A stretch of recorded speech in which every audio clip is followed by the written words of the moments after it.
13ই October থেকে 3রা November এই ইলিশের প্রজনন মৌসুমে যে আহরণ বন্ধের একটা নির্দেশনা থাকবে। বাংলাদেশে ইলিশ মাছ অত্যন্ত একটা মূল্যবান মাছ এবং এটাকে রক্ষা করার জন্য আসলে এটা বৈজ্ঞানিকভাবেও নির্ধারণ করা হয় এবং বিশেষ করে মা ইলিশকে যে রক্ষা করার জন্য তার যে সময়টা বিশেষ করে এবার আসছে সেটা পূর্ণিমা অমাবস্যার সাথে মিলিয়ে আমাদের বিজ্ঞানীরা যেটা পরামর্শ দিয়েছেন তার মধ্যে যে তারিখটা আমরা শেষ পর্যন্ত একমত হয়েছে সেটা হচ্ছে, আমি সবার পক্ষ থেকে যদি বলতে পারি, সেটা হচ্ছে 13ই অক্টোবর থেকে 3রা নভেম্বর। আমি মনে করি যে আমি এতক্ষণ পর্যন্ত যে যুক্তিগুলো শুনলাম তাতে করে যদিও অন্য প্রস্তাব 14 তারিখ থেকে ছিল, কিন্তু যে যুক্তিটা শুনলাম এখানে 1 ঘন্টাও কম বেশি হলে হয়, তো সেজন্য আমরা ঘোষণা দিচ্ছি সবারই সম্মতিক্রমে যে 13ই অক্টোবর থেকে 3রা নভেম্বর এই ইলিশের প্রজনন মৌসুমে যে আহরণ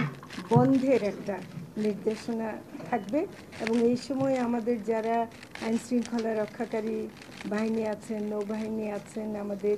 কোস্টগার্ড আছেন, আমাদের বিজিবিও আছে এবং যারা যারা জড়িত, এবং এই সময় যেন কোথাও থেকে মাছ অন্য কেউ আহরণ না করতে পারে এবং আমাদের যারা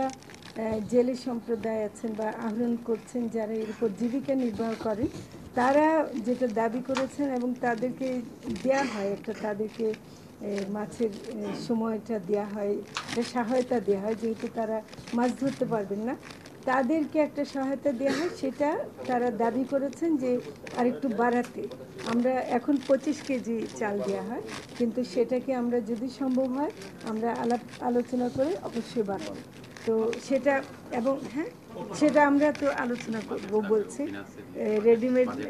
হ্যাঁ, বাজেটের সাথে। আর যেটা সবচেয়ে বড় কথা আজকের দিনের জন্য গুরুত্বপূর্ণ, আজকে বিশ্ব নদী দিবস, কিন্তু একই সাথে বিশ্ব নদী দিবসে আমরা জানতে পারছি যে ইলিশ মাছ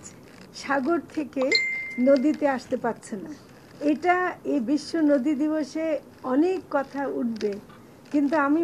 আমার মনে হচ্ছে যে এটা আমার কাছে শিউরে ওঠার মতো একটা তথ্য যে ইলিশ মাছ নদীগুলো ভরাট হওয়ার কারণে বা নানাভাবে দখল হওয়ার কারণে যেভাবে নষ্ট হচ্ছে, এই পথটা যদি আমরা ইলিশ মাছকে দিতে না পারি তাহলে ইলিশ নিয়ে বড় বড় কথা বলে কোনো লাভ নেই। তো সেজন্য আমি বলছি যে আজকে আমাদের এই দিকটাও ঠিক করতে হবে। বিশ্ব নদী দিবসে যারা এই নিয়ে পানি সম্পদ মন্ত্রণালয় এবং যারা এ নিয়ে কাজ, নৌ পরিবহন, আপনাদের সবার প্রতি আমার আহ্বান যে নদী পথগুলোকে একটু ঠিক করে দেন, ইলিশ মাছকে আসতে দেন, ইলিশ মাছকে আসতেও দিতে হবে, উনি বললেন যেতেও দিতে হবে। তো ফলে আসা এবং যাওয়ার পথটা ঠিক না রাখলে আমরা কেউ ইলিশ পাবো না।